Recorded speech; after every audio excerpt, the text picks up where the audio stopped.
서로들 인사들 하시기 바랍니다. 새해 복 많이 받으십시오.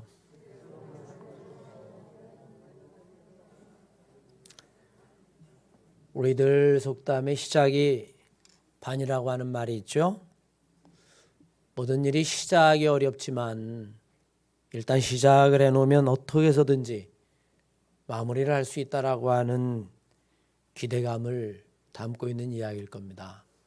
금년 안에 우리가 2022년 첫 주 이렇게 예배를 시작한 것처럼 금년 한 해를 마무리할 때 또 송구 영신 예배 속에서도 하나님이 우리와 함께 하셨습니다. 그렇게 고백할 수 있는 한 해가 되기를 바랍니다. 그런 의미에서 우리는 2022년 새해 첫 주 예배를 하나님께 드립니다. 비록 어려운 코로나 팬데믹 상황이지만 지금까지 견뎌냈다는 것만으로도 우리는 희망을 포기하지 않습니다. 시작이 반이라고 하는 말과 함께 모든 것은 마음 먹기에 달렸다라고 하는 말도 가슴에 담아봅니다. 모든 것이 다 불확실하고 아무도 미래를 보장하지 못한다면 우리는 우리의 마음 먹기에 따라서 금년 한 해를 살아갈 수 있다는 이야기도 됩니다. 절망을 가지고 올해 한 해를 또 어떻게 살아가나 그렇게 우리가 지금 시작할 수도 있고, 비록 상황은 여전하지만 그래도 작년보다는 올해가 훨씬 나아질 거야 라고 하는 기대를 가지고 시작할 수도 있습니다. 후자가 우리에게는 더 복되겠죠. 실제로 스포츠 생리학 연구 결과에 따르면 우리의 몸이 부정적인 생각이나 아니면 걱정이나 두려움에 사로잡혀 있으면 몸의 근육이 긴장되고 경직될 뿐만이 아니라 신경 전달 과정도 현저하게 떨어져서 실수를 하게 되거나 아니면 자기의 능력에 100%를 발휘하지 못한다라고 이야기합니다. 오히려 자신감을 갖게 되어지고 긍정적인 생각을 하게 되어지면 근육을 이완시켜주고 신경 전달 과정도 빠르기 때문에 자기가 가진 능력을 100% 발휘할 수 있다라고 이야기합니다. 2022년 이민년 우리에게 또 어떤 일들이 벌어질지 아무도 모르지만 하나님에 대한 믿음을 가지고 희망을 가지고 금년 한 해를 시작하는 것이 우리에게는 지혜로운 일이 될 겁니다. 오늘 본문 말씀이 그렇습니다. 신명기 18장 이하의 말씀에 의하면 하나님의 내 말씀, 내 이야기를 듣고 하나님의 말씀을 듣고 그리고 그대로 행하면 순종하면 복을 주시겠다라고 하는 이야기죠. 새해가 되면 사람들이 서로 인사하지 않습니까? 새해 복 많이 받으세요. 덕담 같은 이야기고 아니면 시작할 때에 우리들 모두의 소망이기도 합니다. 여러분들은 어떤 복을 받고 싶으십니까? 송구영신 예배 때 여러분 기도의 제목을 써서 내라라고 이야기하면 수십 년 동안 그것을 해보아도 여러분 절대로 빠지지 않는 기도의 제목이 있습니다. 그게 뭐냐면 한 해 건강하기를 원합니다. 그리고 나서 다른 기도의 제목이 있어요. 세상 사람들을 살아갈 때의 인생의 복을 이야기하면 보통 5가지를 이야기하고 우리는 오복이라고 이야기하죠. 서경이라고 하는 중국의 책 통속편에 보면 그 5가지를 이렇게 이야기합니다. 첫째 장수, 그 다음엔 부요함, 그 다음에는 존귀해지는 것, 그 다음에는 건강과 평안, 그리고는 자손이 잘 되는 것. 여러분 이 5가지 복을 다 놀리면 얼마나 좋겠어요. 금년 안에 여러분들에게 이런 복이 있기를 주의 이름으로 간절히 축원합니다. 우리는 이 5가지의 복이 성경이 말하는 복과는 전혀 다르다라고 생각하기 쉽습니다. 왜냐하면 우리는 성경의 복이라고 이야기하면 주로 주님이 마태복음 5장에 말씀하신 산상수훈 8복을 대표적인 복이라고 이야기하고 이런 복은 신령한 복이고 기독교인들은 영적인 복을 누려야 하는 것이지 세상의 복이 아니다. 여러분 그렇게 이야기를 하기 때문입니다. 정말 그럴까요? 그것은 성경을 한 구절만 읽어본 거죠. 성경을 창세기서부터 차근차근 묵상하고 읽어 내려가다 보면 성경은 절대로 영적인 복에만 집중하지 않습니다. 아니 오히려 서경 통속편에 나온 오복 그것보다 더 자세하게 성경은 이야기합니다. 출애굽기 20장 12절 이하의 말씀이면 내 부모를 공경하라 그리하면 너와 내 하나님 여호와가 내게 준 땅에서 너의 생명이 길리라. 장수에 관한 복을 이야기하고 있고요.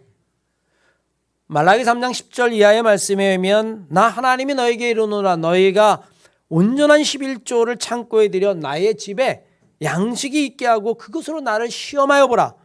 내가 하늘의 문을 열고 너희의 복이 부족함이 없도록 넘치도록 쌓아 붓지 않나. 한번 나를 시험해봐라.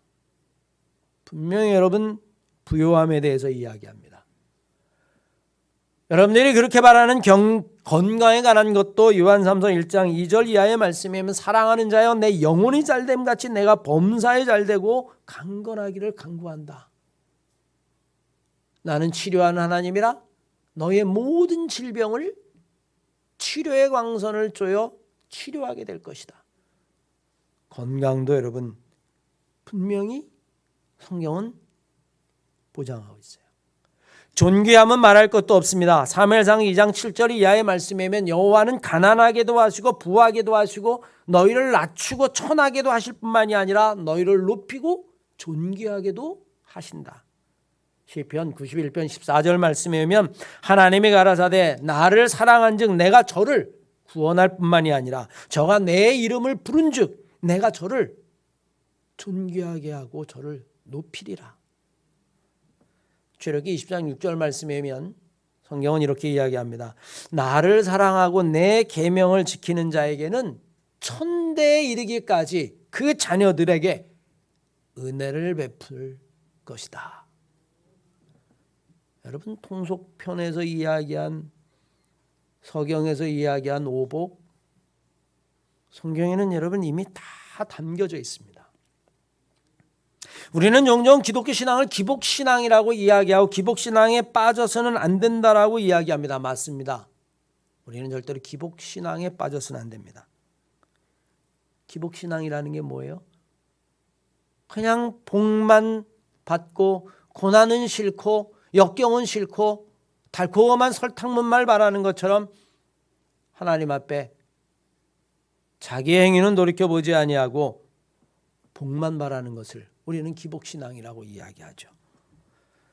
그러나 생각해보면 사람이 복을 바라는 것은 여러분 결코 나쁜 것이 아닙니다. 자기의 자녀가 복받기를 싫어하는 부모가 있겠어요? 여러분 누구나 어느 부모라도 내 자식이 잘 됐으면 여러분 다 그렇게 생각합니다. 단지 인생을 제대로 살지 못하고 인생을 엉망으로 살면서 바르게 살지 못하면서 그저 요행만 바라며 인생을 도박처럼 사는 사람 그런 자녀가 되지 않기를 바라는 거죠. 인생을 바르게 살 뿐만이 아니라 모든 사람에게 은혜를 베풀고 어디를 가서든지 정말 칭찬받을 수 있는 그런 귀한 인생을 살면서 그 위에다가 하늘에 주는 복까지를 겸하여 받는다면 그것이야말로 여러분 더할 나위 없이 부모가 가질 소망이죠.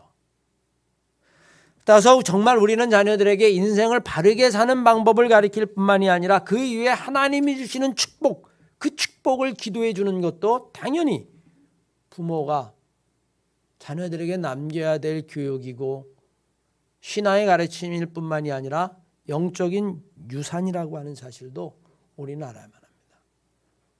사실 하나님은 우리가 복받고 살기를 원하죠. 육신의 부모가 그런 것처럼 하나님은 말할 것도 없습니다. 문제는 우리가 하나님 보시기에 복받을 만한 사람인가, 복받을 만한 인생을 사는가 하는 것이 중요하죠. 나의 삶은 돌이켜보지 아니하고 무조건 복에 매달리는 것 잘못된 것이고 그것을 우리는 기복신앙이라고 이야기하고 우리는 그것을 샤머니즘이라고 이야기합니다. 우리가 정말로 복받기를 원한다면 우리는 먼저 하나님이 원하는 삶을 살아야 할 겁니다. 여러분 오늘 본문 말씀이 그렇지 않습니까? 무조건 복을 주시겠다는 이야기가 아니라 너희가 내 말을 듣고 내 말을 순종하고 이 말을 행하면 그러면 모든 민족 위에 뛰어나게 하고 네 자녀들뿐만이 아니라 들에 나가도 들어와도 어디를 가도 복을 받게 될 것이다 라고 이야기합니다. 금년에는 우리가 그저 덕담으로 새해 복 많이 받으세요. 그리고는 여러분 잊어버리죠. 그게 무슨 의미인지도 모르고 그저 남들이 주고받으니까 마치 인사처럼 그렇게 이야기하지만 그 말 속에 담겨져 있는 깊은 의미를 깨닫고 우리가 하나님의 말씀대로 따라 살면서 하나님이 주시는 복을 금년 안에 누리며 살아가는 우리 한마음교회 성도들 되시기를 주의 이름으로 간절히 축원합니다. 오늘 신명기 18장은 우리들에게 분명히 그 복받을 길을 이야기하고 금년 안에 우리가 걸어가야 될 길을 이야기합니다. 하나님의 말씀을 따라 사는 것이 복의 길이라는 거예요. 오늘 성경이 기록하고 있는 복은 이렇게 시작하죠. 내가 내 하나님 여호와의 말씀을 삼가 듣고 내가 오늘 내게 명령한 그 모든 명령을 지키고 순종하고 행하면이라고 이야기합니다. 해마다 연초가 되면 우린 시편 1편을 교독해요. 시편 1편이야말로 복의 장인데 그 시편 1편은 이렇게 시작합니다. 복 있는 사람은 악인의 꾀를 쫓지 아니하며 죄인의 길에 서지 아니하며 오만한 자의 자리에 앉지 아니하고 오직 여호와의 말씀 그것을 취하로 묵상하며 그것대로 사는 자다. 이런 사람은 마치 시냇가에 심은 나무와 같아서 어떤 일이 있어도 마르지 아니하고 열매를 맺는 것 같은 그런 인생을 살게 될 것이다. 하나님의 말씀을 묵상하고 순종하는 것이 복된 길이라고 하는 사실입니다. 너무나 쉽죠? 그런데 쉽지 않아요. 왜냐하면 정말 하나님의 말씀을 묵상하고 순종하기 위해서는 반드시 선행돼야 되는 것이 있는데 그것이 바로 우리의 믿음이기 때문에 그렇습니다. 믿음이 없다면 우리는 하나님의 말씀을 묵상할 수 없고 뿐만 아니라 하나님의 말씀대로 순종할 수 없기 때문에 그렇습니다. 여러분 믿음이 뭘까요? 믿음이란 그냥 머리로 이해돼서 믿는 것만을 말하지 않습니다.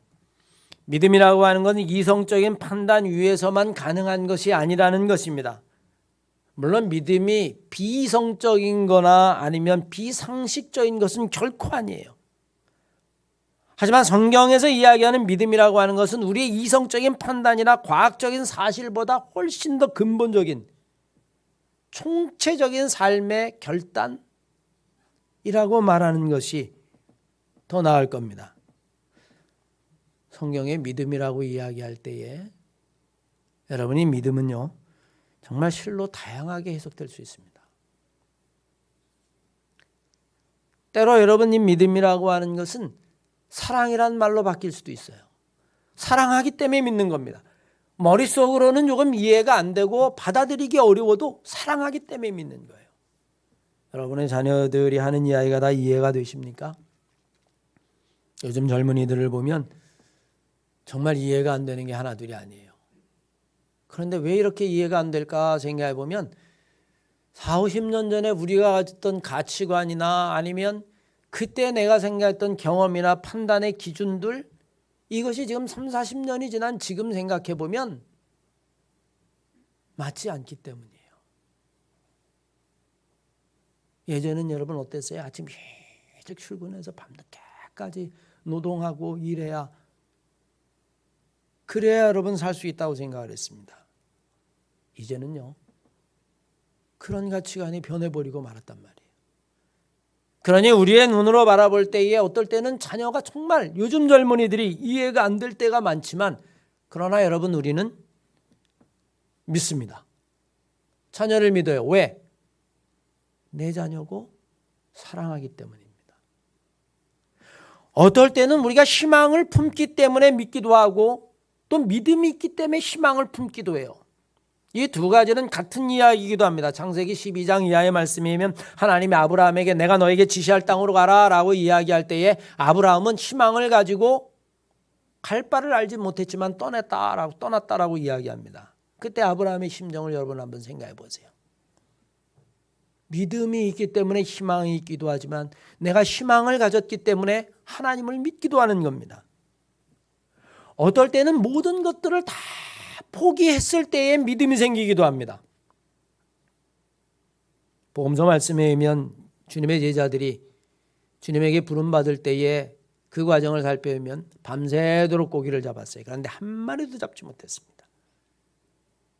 실패하고 낙심하고 그리고는 강가의 어귀에서 그물을 싣고 있을 때에 주님이 와서 말씀하십니다. 깊은 곳에 가서 그물을 내려라. 제자들이 이야기하죠. 지금은 그물을 내려서 고기를 잡을 때가 아닙니다. 깊은 데는 고기가 없습니다. 그럼에도 불구하고 그들의 고백을 들어보면 이렇게 이야기합니다. 말씀을 의지하여 밤새도록 수고해서 고기를 잡지 못했지만 내가 말씀을 의지하여 그물을 내리나이다. 여러분 그때의 그 믿음은 어떤 것일까요? 내가 다 해보니까 안 됐지만 이제는 자포자기하고 절망하지만 마지막 기대는 심정으로 내가 그물을 내립니다. 오히려 여러분 그때는 절망이 믿음을 낳기도 하는 겁니다. 우리가 살아갈 때의 믿음이라고 하는 것은 여러분 그렇게 간단하게 무조건 믿는다라고 생각되어지지 않습니다. 그러면 우리는 어떤 믿음을 가져야 할까요? 바른 믿음을 가져야만 합니다. 사실 여러분 모든 믿음에는 대상이 있어요. 믿음의 근거라고 이야기할까요? 무엇을 믿는가? 그것은 어떻게 믿는가라고 하는 것과도 연관이 되어져 있는데 역사적으로 보면 계몽지 이후에 인간은 과학을 믿는 경향이 커졌습니다. 그동안 자연의 신비로 알려졌던 것들이 과학이 하나둘 벗겨내면서 이제는 과학을 믿는 거예요. 여러분 종교개혁 시대 루터 때만 해도 하늘에서 벼락이 꽝 치면 뭐라 그랬어요? 야, 하나님이 노하시나 보다 그랬어요.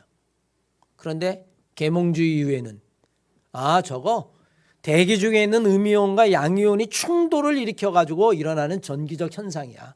그게 벼락이야. 아주 명쾌하게 설명했죠.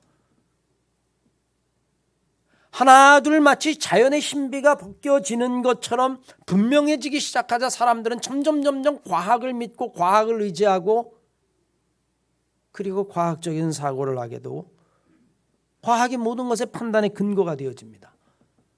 그렇게 모든 것이 다 끝날 줄 알았죠.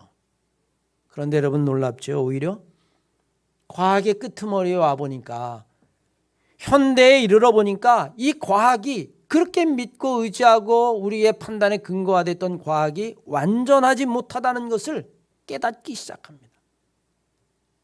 사람들이 더 혼란스러워지기 시작했어요. 여러분 우리는 인공지능을 이야기합니다. 여러분들도 이미 TV를 통해서 인공지능이 아주 너무나 보편화됐어요.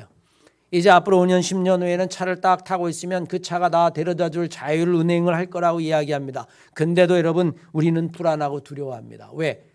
자율운행이라고 하는 그 기계가 인공지능이 하다못해 반도체 칩 하나만 오작동을 일으켜도 끔찍한 일들이 벌어지는 거예요. 먼지 하나만 잘못 들어가도 그 사이에 그 반도체가 설계 하나만 잘못돼도 상상할 수 없는 재앙입니다. 차는 엉뚱한 대로 굴러가고 우리의 생명은 어쩌면 기계가 좌지우지할지 몰라요. 더 두려워지는 거죠. 여러분 백신은 어때요?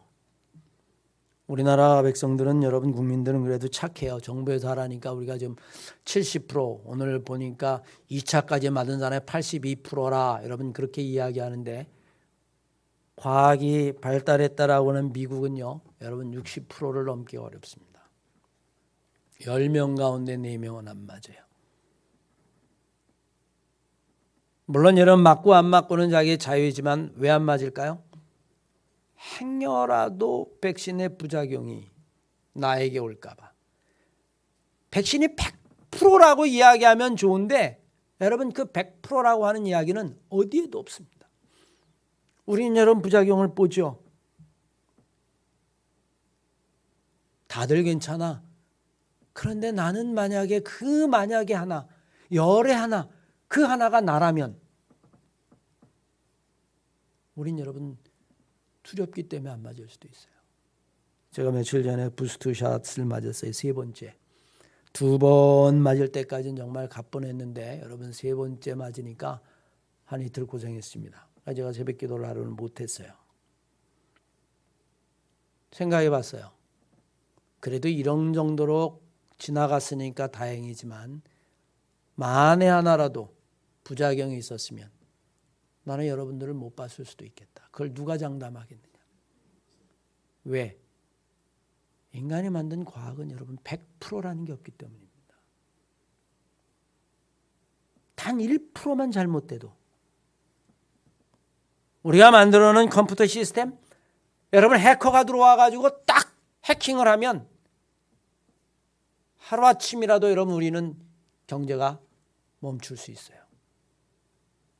금융이 다 스톱할 수도 있습니다. 과학이 점점 완전하지 않다라는 것을 오히려 사람들이 알게 되는 거죠. 과학을 믿으며 살아가든 아니면 이 세상의 재물을 믿으며 살아가든 아니면 자기 자신을 믿으며 살아가든 사람은 무엇인가를 믿고 의지하며 살아가게 되어 있습니다. 이제 여러분 우리는 금년을 시작하면서 나는 근본적으로 무엇을 믿고 살아가야 하는가라고 하는 것을 우리는 진지하게 물어야만 합니다. 그저 매일매일 눈앞에 보이는 현실인가, 오늘 일어나서 열심히 일하고 그래서 돈 벌어서 오늘 하루를 살고 또 내일도 그렇게 살고 그러다 보니 내가 50이 되고 60이 되고 70이 되고 그런 현실을 믿으며 살아갈 것인가, 아니면 세상의 창조자이시고 나의 삶을 주관하시는 하나님, 그 하나님이 내 삶의 주인이라고 하는 생각을 가지고 내가 살아갈 것인가. 재물이 내 삶의 행복과 불행을 결정한다. 난 돈이 없으니까 가난해. 가난하니까 난 인생은 정말 불행해. 하고 싶은 걸 정말 못해서 내 인생은 아무것도 아니야. 여러분 그렇게 마음을 먹고 살아갈 것인가, 아니면 하나님에 대한 믿음이 내 삶의 행복과 불행을 결정하는 것이다. 내 삶의 행복과 불행은 하나님에게 있다. 그 믿음을 가지고 살아갈 것인가. 우리는 이 두 가지의 경계에 서 있는지도 모릅니다. 나는 그저 한평생 살다가 죽으면 그만이야. 여러분 그런 마음을 가지고 살아갈 것인가. 그러니 죽으면 다 끝이니까 양심 그런 게 어디 있어. 조국 그런 게 어디 있어. 애국 어디 있어. 그저 나 하나만 살면 최고야. 오죽하면 여러분 자기 자식에게 이제 미국이 득세하니 너는 친미가 되거라. 그렇게 유언을 남긴 이완용처럼 그렇게 살 것인가. 죽으면 다 끝이니까 지금 부귀 영화 권력을 누리면서 살 것인가. 그래서 두고두고 100년 200년 동안 안에 대한민국이 존재하는 날, 그 끝날까지 5천만 국민이 매국노 이 이야기를 들어도 나는 그냥 내가 사는 날들 동안에 누리며 사는 그만이다, 이런 마음을 가지고 살 것인가. 아니면 정반대로 사람은 죽음 이후에 부활이 있고 심판이 있고 그 외에 영생이 있고 역사의 심판이 있고 어차피 죽을 인생이지만 짧은 인생을 살아도 5천만의 대한민국 국민이 두고두고 애국지사라고 이야기하고 조국을 살린 사람이라고 이야기한 그런 애국자처럼 인생을 살 것인가. 우리는 여러분 어쩌면 결정을 하며 살아야 되는지도 몰라요. 우리는 하나님을 믿고 하나님을 따라 뜻을 따라 사는 그 삶이 가장 고귀하고 값진 것이라고 하는 것을 고백하는 사람들입니다.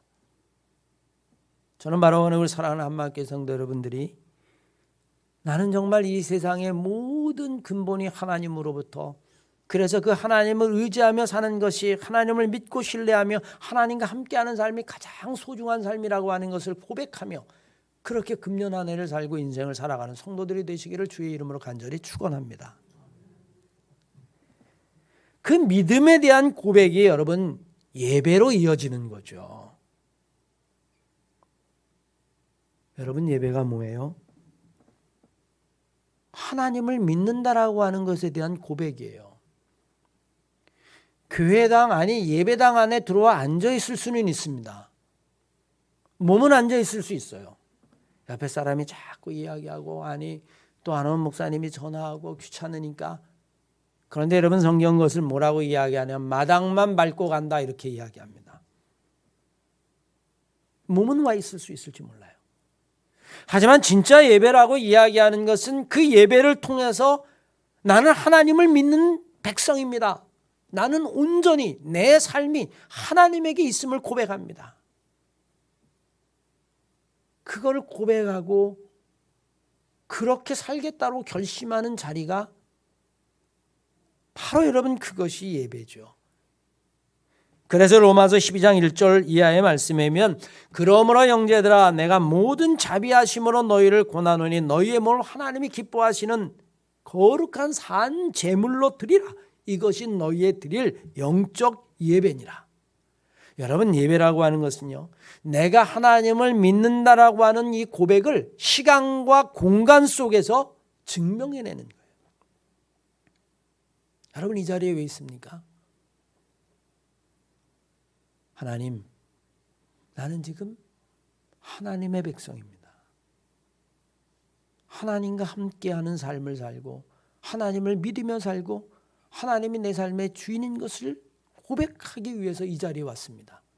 그게 예배예요. 그런 예배를 드리시는 여러분이 되었으면 좋겠습니다. 끝으로 여러분, 우리는 하나님이 함께 하심을 믿어야 하고 더 나아가서 하나님을 기쁘게 해야 한다라고 하는 사실입니다. 여러분 오늘 본문 말씀 1절로 6절까지 쭉 이야기했습니다. 내가 내 말을 듣고 순종하면 복을 미치게 하리라. 성읍에서도 복을 받고 들에서도 복을 받고 내 몸의 자녀도 복을 받고 토지 소산 짐승 새끼 모든 것 심지어는 떡광주리 반죽 그릇 네가 나와도 들어와도 복을 받을 것이다. 여러분 한마디로 이야기하면 내가 너와 항상 함께 하겠다라는 이야기예요.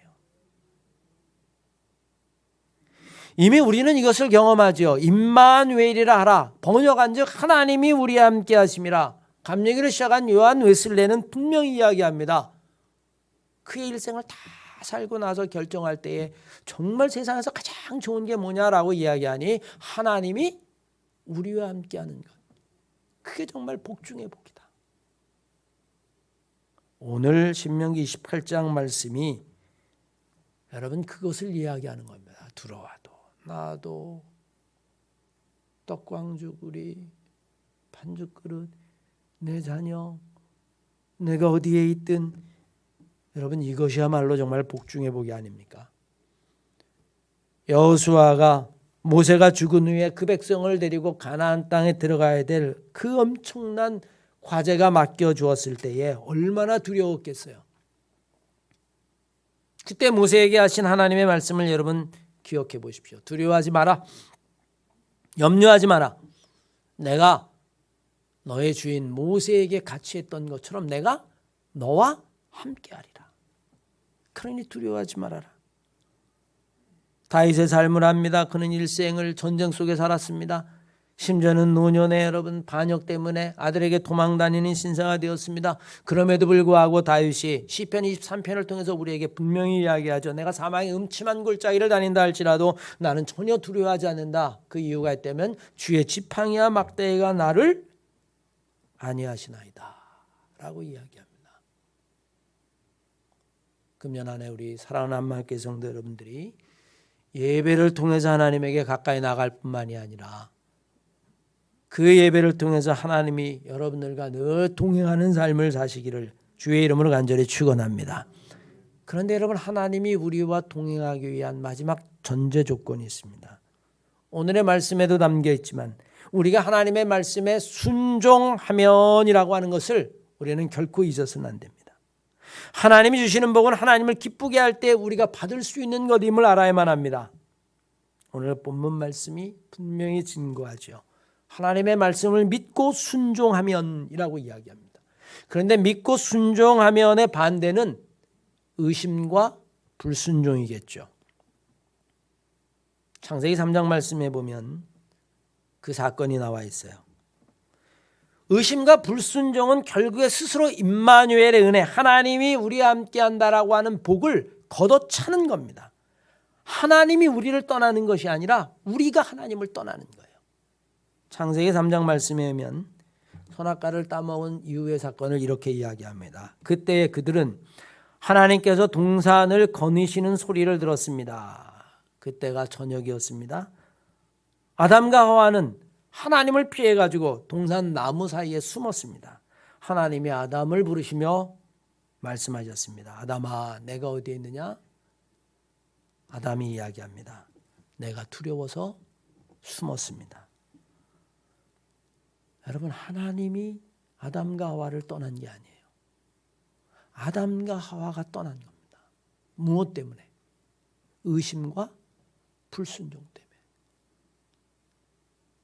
믿음과 순종의 길을 스스로 버리고 하나님의 말씀을 의심하고, 야, 저거 먹으면 죽지 않아 하나님과 같이 될 거야.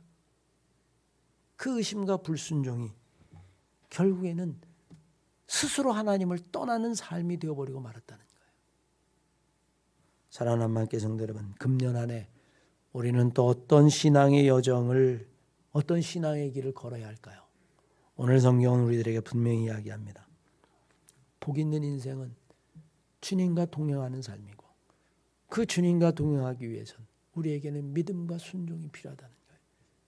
우리 한마음께 성도 여러분들이 금년 한 해 정말 믿음과 순종으로 주님과 동행하고 하나님과 동행하고 성령과 동행하면서 하나님이 준비하신 모든 은혜와 축복 가운데에 금년 한 해를 살아가시기를 주의 이름으로 간절히 축원합니다.